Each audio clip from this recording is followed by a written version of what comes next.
好，回到寰宇全世界，我们来看这个礼拜在国际上还有一个非常重要的焦点，也就是川普要见泽伦斯基了。大家也在想说，乌俄战争会不会走到尽头了，马上要进行和谈了呢？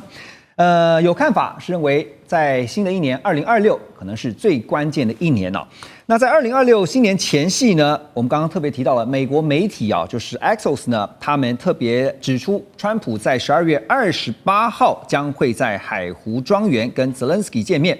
泽伦斯基呢本人也预告说，最近就会跟川普见面。可在见面前夕也听到川普最新的放话，他说，在他批准任何计划之前，泽伦斯基什么都没有。而在川泽会之前，又看到了俄罗斯对于乌克兰的首都基辅进行了一连串的大规模空袭。好，这次的川泽会，泽伦斯基呢会带来什么呢？既不是胜利蓝图，也不是什么大幅的妥协方案，而是一份呢被砍到只剩下20点的和平方案。就连泽伦斯基自己也坦诚，他对于文件的部分内容并不满意，其中最大的2个争议就是一领土，第2个就是核电厂控制权的问题，但这2个问题完全没有被解决。聂老师，周末登场的川泽会因为我们大家很多的印象就是 You have no cards。OK， 那这次感觉上虽然还没有见面，礼拜6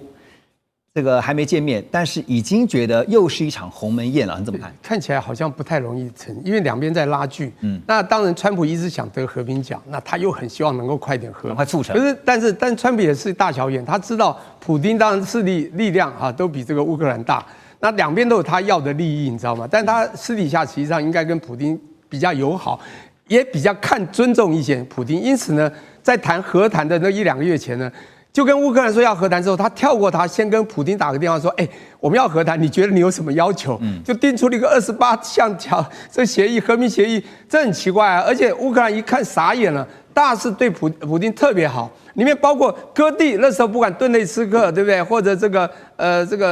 另外那个就乌东的那个地方，全部当然已经被90%被这个俄国控制的这2个主要的土地，那他要割地嘛，就变成要割给了俄国，他已经不太高兴了。就卢甘斯克、顿内茨克2个。对，卢甘斯克、顿内茨克，还有那个克里米亚，当然这没有不在话下。那最重要还有，包括以前当俄国在2022年2月会打这个乌克兰，最主要的原因就讲2个，也就是武器东扩，也加入北约。现在这2个呢，不但武器不能东扩，而且现军变60万以下，而且北约呢不能支持他，还不能在这个乌国这个扎军。你知道这个已经让这个乌克兰要大为失守。那当然这里面还有呢，后来还说这是给这个普丁这个很不错的一个礼遇，也就是说未来你的经济制裁要慢慢消减，所以这个普丁当然很高兴。那样子28点，他如果接受应该就没问题。可是泽连斯基当然不接受，而且欧洲也不太接受，因此又不断的谈，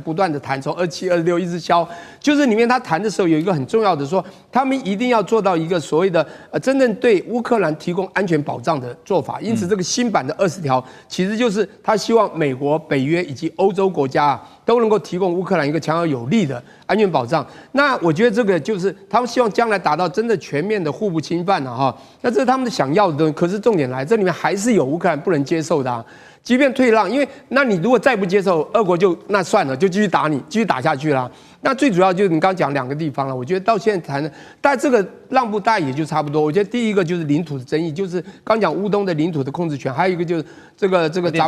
扎波罗的核电厂，这个核电厂很重要，这是有故事性的。因为刚开始的时候，美国谈的时候是3个地方一起经营，我们3个人来共经营。俄国当时还想说，那我自己来，我就是要完全控制。可是乌克兰不是，俄国不行就我和你美国一起来好了。所以这里还是有一个拉锯，但是看起来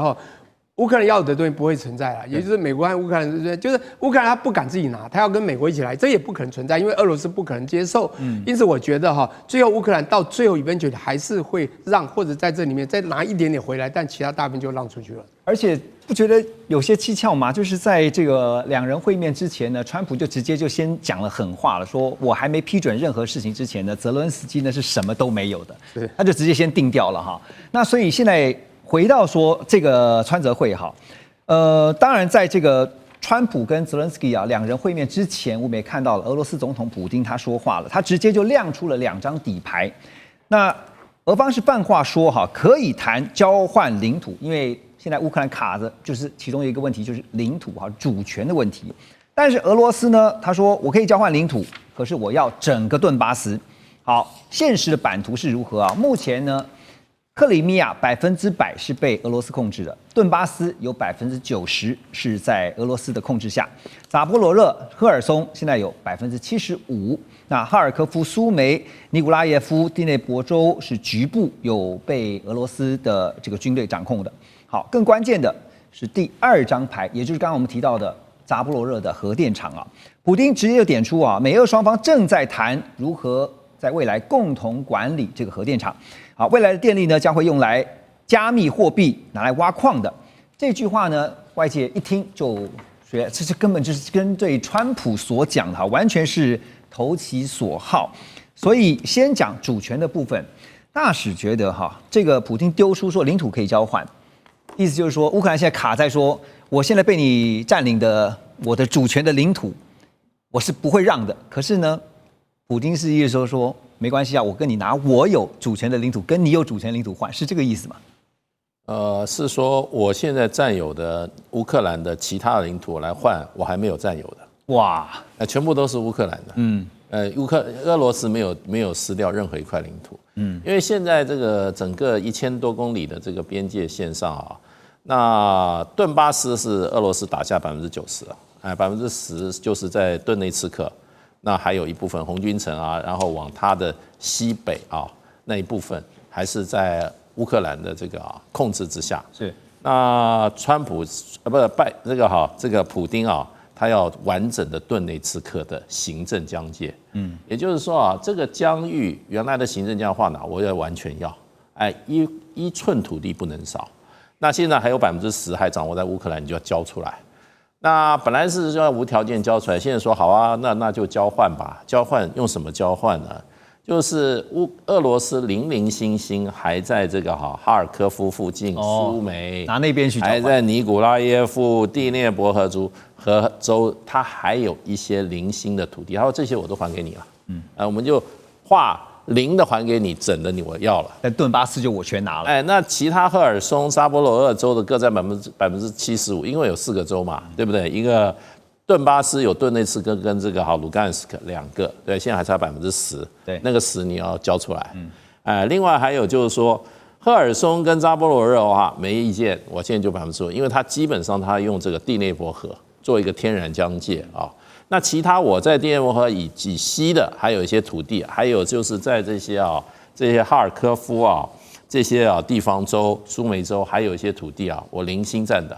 我就还给你好了。所以是用已占领的乌克兰土地交换那个还没有占领的顿巴斯10%。而且你不觉得普丁其实是很会谈判的？他还知道川普要什么，他直接就知道川普要用他的核电，要用这个电力来挖矿。其实是这样其实川普上台以后，跟俄罗斯的关系正常化是快速在进行的。是，所以他们现在是有2组人在谈2组谈判，一组是谈什么？一组谈俄乌战争，一组谈什么？一组谈美俄关系正常化，这2条路线一起走的，没有说这个是分开来的。我们正常化我们怎么走，然后这个俄乌战争怎么停，这么走。所以2个是互相加强，可是各走各的。那这些就变成就是说扎波罗热电厂这个共同管理，这个就是横跨2边，一个俄乌战争这个问题怎么样？另外美俄怎么合作，关系怎么正常化？其实谈得很快，然后甚至电力用加密货币这个来挖矿，这个部分我认为都在美俄关系正常化这个谈判管道上进行。还有就变成就是说，俄乌战争结束后，美国怎么样把它对俄罗斯现在的各种制裁，把它怎么样逐步的给它取消，美俄关系如何正常化？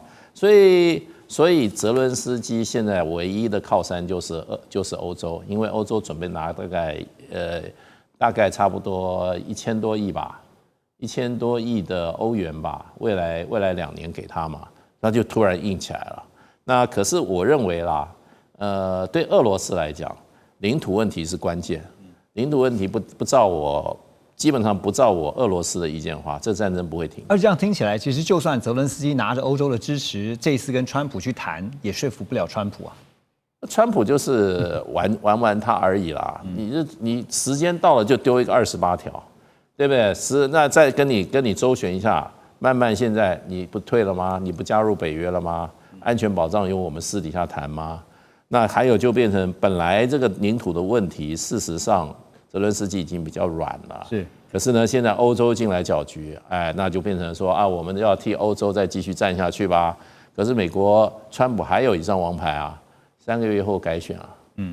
我随时拿这个改选的问题来给你给你施点压。泽伦斯基你就是拖嘛。那对于普丁来讲的话，反正战局现在是我采取主动。对。那谈判桌上如果进展不顺，我就打。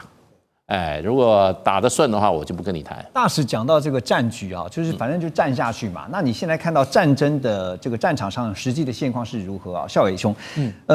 战果现在真的是因为乌军方面已经证实他们撤出了这个西维尔斯克这个地方，但这个地方不只是一座小城而已啊，它是乌东堡垒带的关键节点更是通往北顿内茨克城市群的门户。另外一条战线也浮现出来就是俄军针对敖德萨进行了系统性的轰炸，他们锁定了港口、还有电力设施、海运设施。泽连斯基也警告说，俄罗斯这么做呢，就是要阻止乌克兰获取海上物流的通道，我把你海路给截断，好看你怎么办。那这样的话，他是希望把乌克兰变得以后一个内陆国家，就是。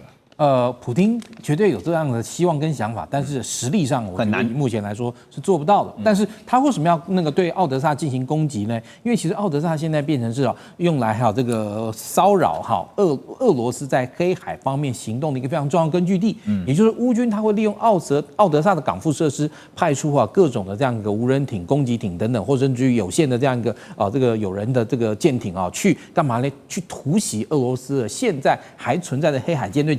其二是这个我们看到这个俄罗斯跟乌克兰这个发生军事冲突到现在，其实俄罗斯还一直利用黑海上的这个油轮在对外进行这个石油贸易，它呢就是攻击这个俄罗斯的这个海上油轮称为这个影子舰队其二，也就是俄罗斯已经对乌克兰这种骚扰性的攻击其实已经有点不耐了，所以他就对敖德萨就是说，因为你今天敖德萨就是要发动这些海上攻势的一个最主要的基地嘛，那我就要那个打蛇打3寸，我就要打你这个基地，但实际上你说今天你要从这个克里米亚跨出去，要能够那个攻下这个敖德萨我觉得以目前俄罗斯的这个地面部队或俄罗斯的这个军力是根本不可能做到的事情。的确，他现在在这个俄罗斯的这个那个乌克兰的这个东部那个逐渐那个已经其实已经掌握到这个战场优势以及这个战场主动，等于说那个现在整个在乌东地区的这个乌克兰部队完全面临到一个内线作战的窘境，也就是俄罗斯要在什么时候对他们发动攻击，他基本上只有防守的份，甚至要来防守兵力还不够，必须要一直毛起来向后撤。但是呢，你说今天这个孤悬在外的这个敖德萨离克里米亚有那么远，大概也有个100-200公里远了。你说今天俄罗斯要再从这个克里米亚出兵攻击敖德萨是不可能，但是他必须要把这个骚扰俄罗斯在黑海上各种行动，不管是商业或军事的重要的敖德萨这个那个军事的这个目的，他要把它处理掉。OK， 去除骚扰等一下回到节目，我们要来关注的就是东北亚的核武问题，马上回来。2025全球局势必须关注，中美赛局牵动地缘风险，连带影响台海两岸未来。环宇全世界，关心全世界，权威分析，专业观察，客观立场。每周6日，请您准时锁定，一同关心全球大事的瞬息万变。